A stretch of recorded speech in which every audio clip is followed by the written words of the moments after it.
Hey guys, what's going on? This is Xenox Gamer here today, and got a different game for you. So we're going to be playing some Mists of Pandaria, and this is going to be my Deathknight Frost DPS guide. So I'll be going over both two-handed and dual-wield, and I'll go over the talents, specs, glyphs, rotation, gemming, enchants, all that kind of good stuff. We're going to go over it very briefly for the most part because although a lot of things have changed in a way, a lot of things have stayed the same, and a lot of the things are very situational, so I won't go into detail about too much of that stuff, but we'll get into that right now. So first off, I'm going to be starting off with Two-Handed Frost. That is the spec I'm now playing in MOP. This is an off spec. I'm tanking mainly, but um, I do prefer the two-handed now. So we'll just get into some glyphs really quickly because they've changed quite a bit, so now you don't actually need, like, you can literally raid without any glyphs and it's not going to make that much of a difference. In terms of DPS, it's pretty much nothing. Basically what I decided to go with was Glyph of Anti-Magic Shell. So basically, it just gives me a little bit more absorption. So normally it'd go to 75%, but now it's 100 of the absorption limit. So it's just for those phases or there's a lot of AoE magic damage going on or something like that, you can actually save the healers a lot of mana. And the only other glyph that I actually feel is even necessary sometimes, maybe just on trash or even for leveling or something like that, is Glyph of Dark Succor. I don't even know how to say that, but anyway. It's good because when you kill a unit, you get a free death strike and it heals you for at least 20% of your maximum health. So if there's ads or something like that, or anything like that, or even just leveling in general, it's actually really good to help you sustain yourself up. And again, save the healers mana. That's basically what a lot of the glyphs and some of the talents are now anyway. And the only other major glyph I went with is Pestilence, just to get that bigger Pestilence. Sometimes you don't want that, but it just really depends on the fight. There's a lot of other things you can do, like if you want to have Death and Decay slow them, or if you want to use Death Coil or something like that. They're all kind of situational. You can glyph Outbreak if you want to cost runic power, but I don't really like that because that's basically a loss of DPS because you're not spending that on frost strikes or anything like that. Other than that, there's not really too much that's there, and the minor glyphs are kind of mediocre as well. The only other thing that's good for raiding anyway, in some situations, sometimes you actually might not even want this, but Glyph of Army of the Dead, the ghouls no longer taunt their target. And even for heroic dungeons or normal dungeons or something like that, it's good if you're taking this as a DPS because now your tank can actually get the threat, hold threat, and they're not taunting and that sort of thing. So other than that, that's pretty much about it. I mean, like, I'm not really too worried. The only main one I like is the AMS because it just helps with mitigating some damage. So as far as talents go, this is the new talent tree. As far as 5.0.5 it is right now. As far as DPS talents go, there's not really too much that really increase your DPS. A lot of them are situational again, so things like Plague Leech. Rolling Blood is actually more of a tanking ability because we're not actually using Blood Boil. Plague Leech, you can actually use this, so basically what ends up happening is you consume your diseases in the target and it activates a random fully depleted rune as a death rune. So if you don't have a fully depleted rune, it doesn't do anything for you. But as far as DPS goes, as far as I've read and I've looked into, this is the biggest DPS game if you time it right. I personally went with Unholy Blight because this mixed in with Outbreak allows you to spread disease very easily without actually having to use Plague Strike all that much. With this, I think it's every 2 minutes or so that you might actually even have to Plague Strike just to keep up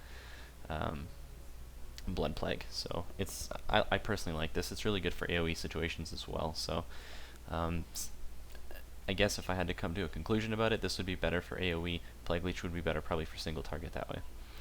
So moving into the second tier, so you have Lichborn, AMS, and Purgatory. Purgatory is more of a tanking skill, and is basically between Anti-Magic Zone and Lichborn. Now, it depends on what you want to do.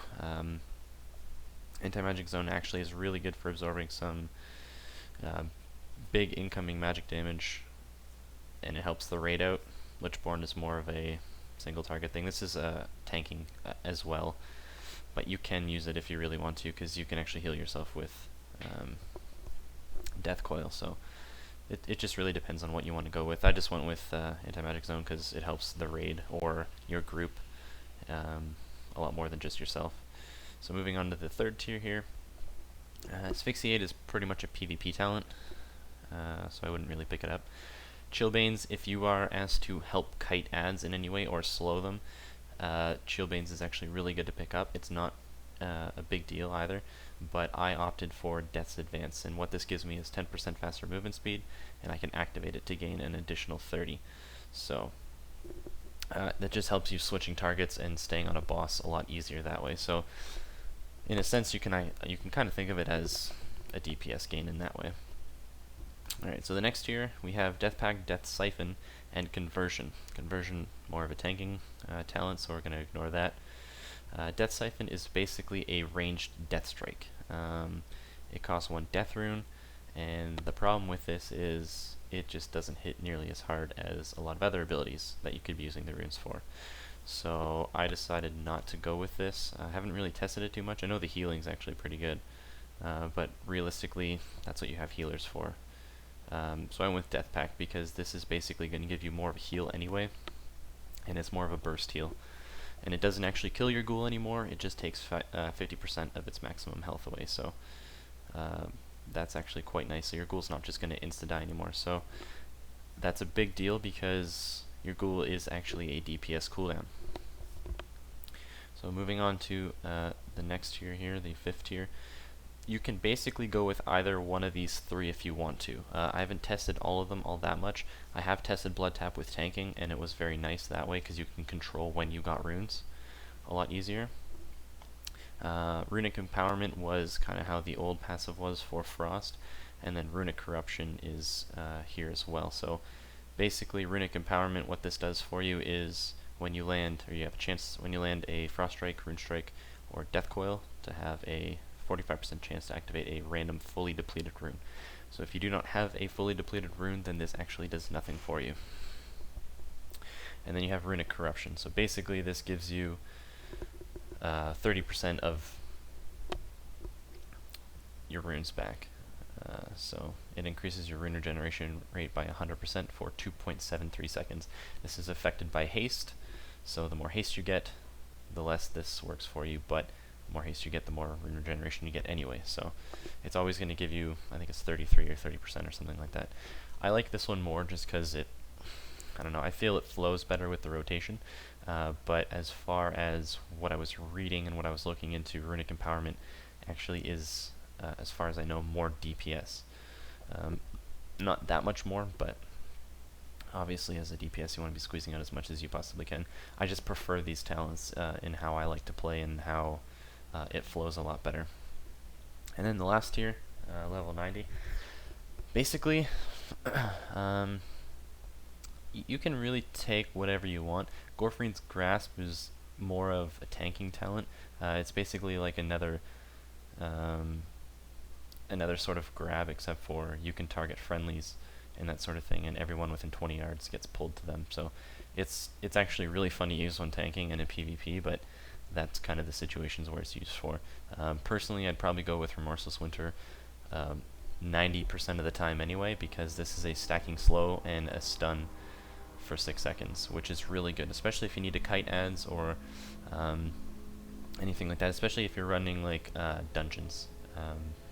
Raiding, it's used a lot less, but in dungeons, when you can basically slow and stun a group of ads for 6 seconds, it's a lot of free DPS and a lot of free time where your healer doesn't actually have to spend healing you, and you're not taking damage as a tank. But as far as it doesn't do any damage, so realistically it's more of a utility spell in this tree anyway. Desecrated Ground you can use if you really want to. In certain situations it could be useful, it just depends on the boss or the situation that you're in that way, but I like Remorseless Winter so far. So that's the very basic of glyphs and talents. If we look at some of the abilities, most of your stuff is still stay the same, so you're still using the same set of abilities and that sort of thing. A lot of the actual talents from before are passives now, And the one big thing for Frost, which if I can find it, is right here. So Might of the Frozen Wastes now increases when you're using a two-handed weapon, your obliterate damage by 40%, and that's pretty huge. And increases all melee attacks, deal an additional 10% as well. So that's this one talent literally is deriving how you now reforge and what you're reforging for. So this is where you get your big damage from, and this is how the rotation is pretty much formed, or more of the priority list anyway, is now you're going to be focusing a lot on obliterate. You want to keep that on cooldown as much as possible, and if you can, using that with rhyme procs, and that is going to net you the largest DPS that way. It's not frost strikes, it's obliterates that are going to be your largest portion of DPS. So there's a lot of talents in here that have changed for passives. Rhyme's still the same. Threat of Thessarian for dual wield means that your Death Strikes obliterates Plague Strikes, and Frost Strikes also deal damage with your offhand weapon. And your Frost Strike damage is increased by 40%. So the big difference between two-handed Frost and dual wield Frost now is that two-handed is going to prioritize obliterate a lot more, whereas dual wield is now focusing on Frost Strike a lot more. So gaining runic power as fast as you possibly can, and spending it as fast as you possibly can. Other than that, the only other big change is this new ability here, and this is Soul Reaper. So now we technically have an execute at 35%, and it does bonus damage if they are under 35%. So basically how this works is, you can read this right here as well, but it does 110% of your weapon damage, and after 5 seconds if the target is below 35% health, this effect will deal 70,464 damage. It's based off your attack power. If the enemy dies before this effect triggers, the Deathknight gains 50% haste for 10 seconds. So that is very key, because if you have adds in a fight, and you can see someone that's about to die, within the 5-second window that you have, you can actually Soul Reaper them and gain your 50% haste, which is going to give you a lot more rune regeneration, and you're going to be doing a lot more damage that way. So that's one thing to keep in mind with this ability as well. But this is now our execute at 35%, so this gains top priority once the mob hits 35. Other than that, really there's not too much else as far as new abilities. We do have Control Dead now, but there's only certain situations in where you'd actually end up using this and that sort of thing. But other than that, basically now each presence is associated with each spec. So if you are a tank, you are in Blood Presence. If you're in Frost, it doesn't matter if you're two-handed or Unholy, you're now using Frost Presence, and the reason being is because you gain 20% runic power regeneration, and your Frost Strikes are reduced by 15 runic power. So it doesn't matter if you're dual wield or two-hand, that is now the presence you're going to be using, and Unholy of course uses Unholy Presence. The one big thing that I actually really liked that they changed was now your global cooldown for Deathknights in any spec is 1 second, which is really good.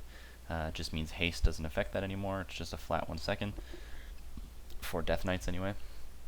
And that's a pretty good change. It just allows us to get more abilities in. But I'll talk about my gear. It's not the best gear, but what you should be looking for anyway. So you want a lot of gear with a lot of the stats that you need. So right now in Mists of Pandaria, as far as 5.0.5 is concerned, you want 7.5% hit chance and 7.5% expertise. Those are your two big goals to get to before you start actually reforging for things like haste, crit, and mastery.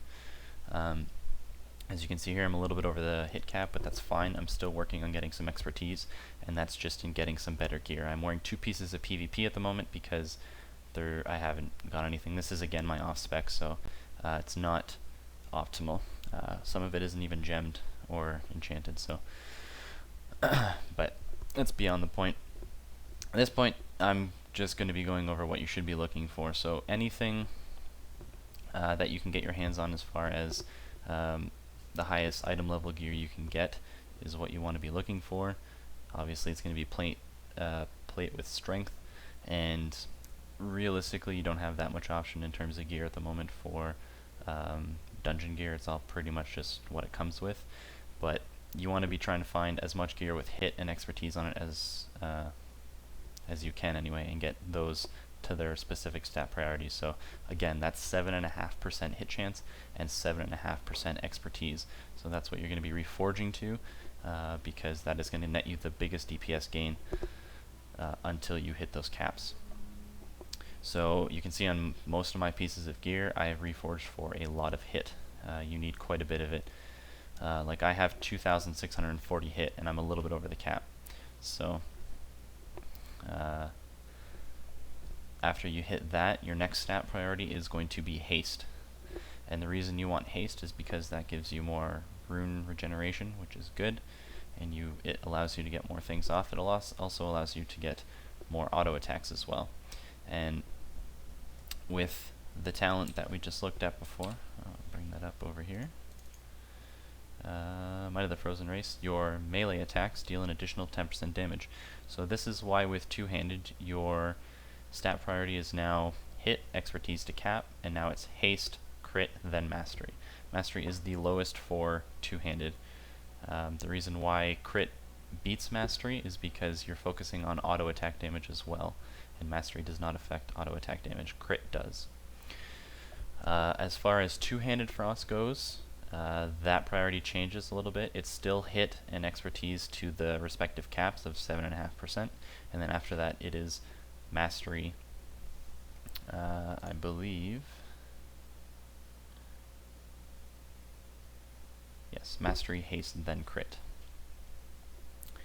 So that's the stat priorities for that. So you should be looking to get the caps and then hitting as much haste and crit as you can possibly get. So basically on most of your pieces of gear, you can reforge any and all mastery to the highest stat that you have at your point in time and what gear you have. Still with weapon enchants, the same things apply. So you want Fallen Crusader on your two-handed weapon, and for dual wield you want Razor Frost on your main hand and Fallen Crusader on your offhand.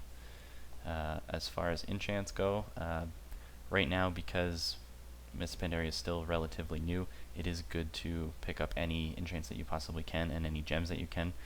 A lot of the prices on the auction house are a little bit scaled, but basically what you want to be looking for is as much strength or haste on gear as you can find. So with gloves you want strength. You also want to get that belt buckle, but on some servers they're going for 2,000 to 4,000 gold, which is quite a bit. And then the leg enchant is actually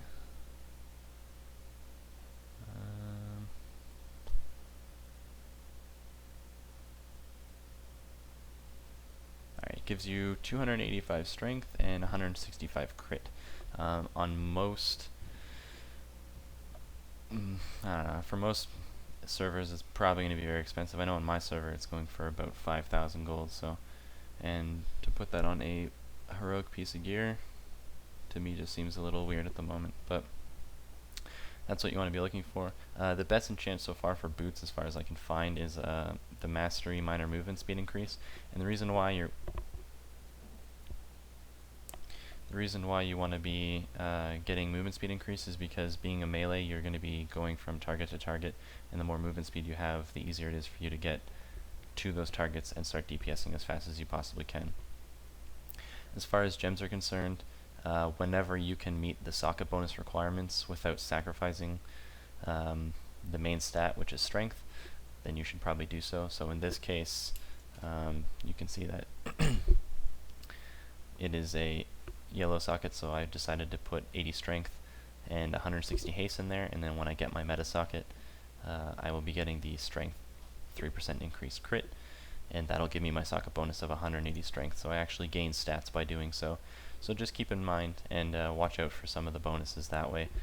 In this case, I could have went for the same gem as I put in my helm, but realistically strength is always going to be a better stat than anything else. As much attack power as you can get is what you want, and I'm not willing to sacrifice that for haste. It's not really worth it.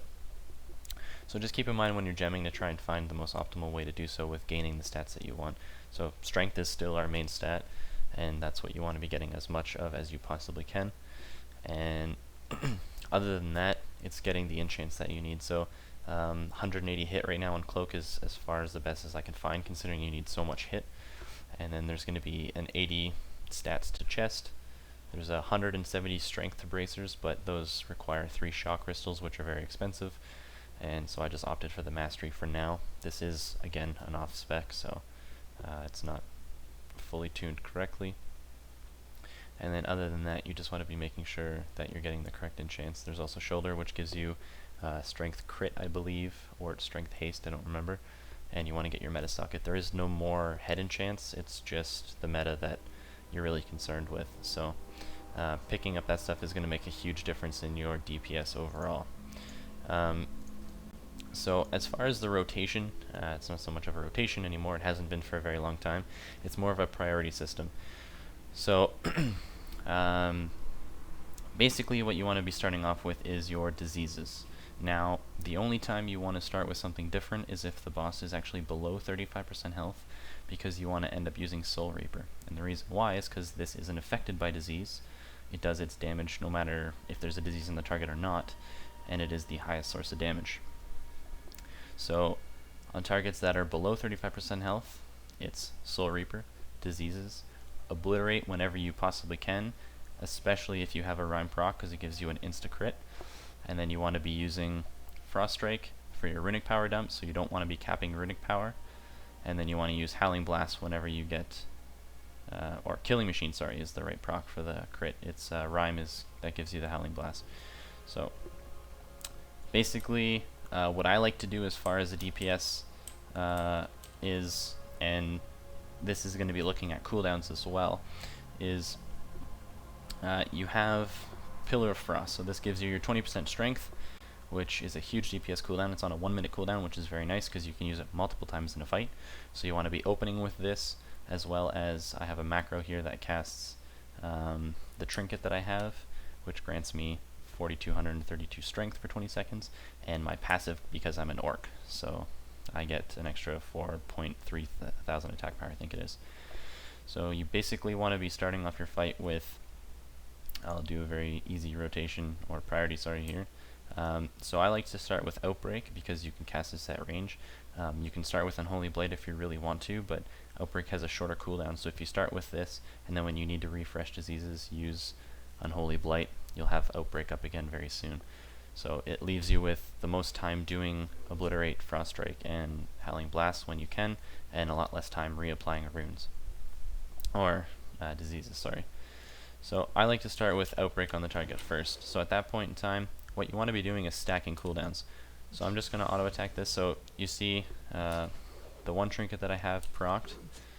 And basically what you want to be doing, not saying you want to wait this long, but I'm going to try and time this here a lot better, is you want your weapon enchant to proc as well. And usually it does, but typically I'll start off with Pillar of Frost, I'll do my passive and my trinket, I'll summon my ghoul, and I'll start going to town. So you want to be prioritizing that Obliterate. I got a Rhyme proc, so I Howling Blast, Obliterate.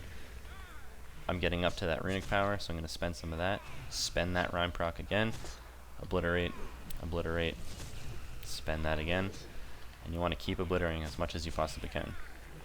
And then when you get up to your runic power cap, you want to be spending those runes because it's going to give you runic corruption, which increases your rune regeneration, and it allows you to do a lot more things that way. So whenever you have a downtime, as you saw right there, you have the option to do Horn of Winter if you really want to, and that's basically the rotation, or the priority. It's very, very easy. It hasn't really changed at all in a very long time. The only addition is Soul Reaper when the target gets to 35%. That becomes priority. And other than that, it's keeping your diseases up, and that's as simple as it gets. So a few things to keep in mind for two-handed Frost.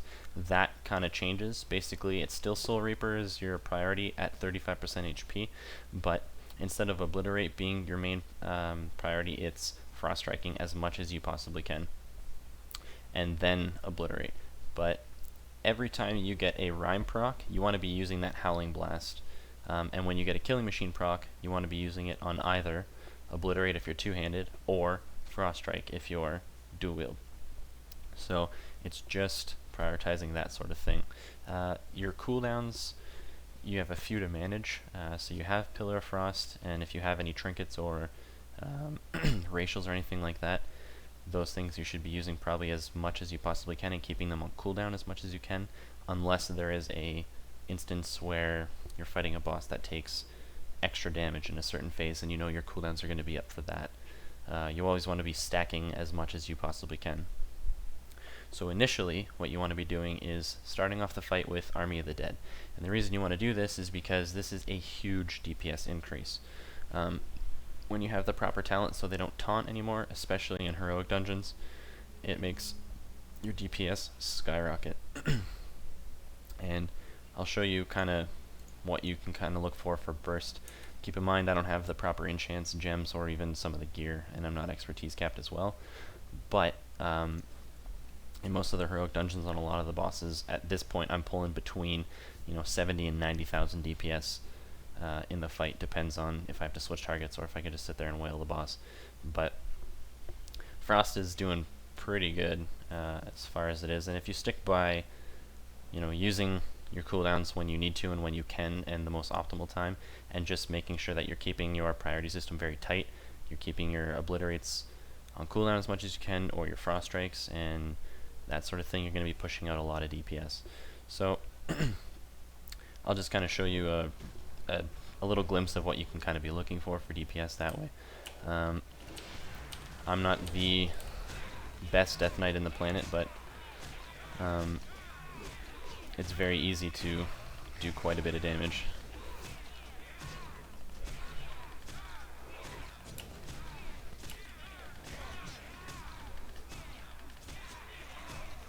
So you can see I'm doing 88,000 right now, which is quite a bit. And this is just self-buffed. So you can imagine what you can be doing in a raid situation with buffs, or in the dungeon when you're getting your bonuses that way. Keep in mind this is with army and pretty much every cooldown you can possibly think of. So that's a pretty high burst damage. You can keep a sustained damage of quite a bit. This also depends on your gear, your hit chance, what you're fighting, that sort of thing. But you always want to be keeping your diseases up when you can, and using your cooldowns when you can, and stacking them when you possibly can. So right now you can see that I have my enchant for my weapon procced, and I just used Pillar of Frost. So that's giving me a lot of strength, a lot of attack power, and that's allowing Obliterate to hit very hard. So just taking a look at recount here, you can see Obliterate's hitting for up to 150,000 just on this dummy with self buffs and that sort of thing. So if you're flasked, you have food, you pot, and raid buffs and all that kind of stuff, you can push out some pretty crazy DPS. But other than that, your auto attacks are actually hitting for quite hard as well, and getting that expertise cap is going to make that dodge a little bit more of a DPS increase that way. So other than that, that's pretty much all I have to say for Frost Deathknights. There's a lot of things you can do to tweak a lot of the DPS, and I'll be putting a link to Elitist Jerks, which has a lot of very good information if you're looking for a lot more detail and a lot more specifics and that sort of thing. You can always look there. This is just sort of not so much a quick video, but a pretty quick video as far as Deathknight guide goes, just talking about a lot of that stuff. And anyway guys, thanks for watching. If you have any questions, comments, or anything like that, or if you like the video, consider liking it that way. If you want to leave a comment about any questions you have about UI or something like that, if you want me to make a video on that or anything, please leave it down in the comment section, and I will try and answer them as much as I can. The next guide type thing I might be doing is for a blood DK, because that's mainly what I'm playing right now. And other than that, it just really depends on what class I feel like actually leveling up next. I have a few other 85s that I can do if this becomes sort of a thing. I'm not a pro Deathknight player or anything like that, but I've been playing a DK for a very long time, so I know the in and outs of most of this stuff and how to at least do above average DPS, and for the most part, be a very necessary part of a raid, or at least showing your DPS that you can do some DPS. So guys, thank you very much for watching, and I'll see you in the next video.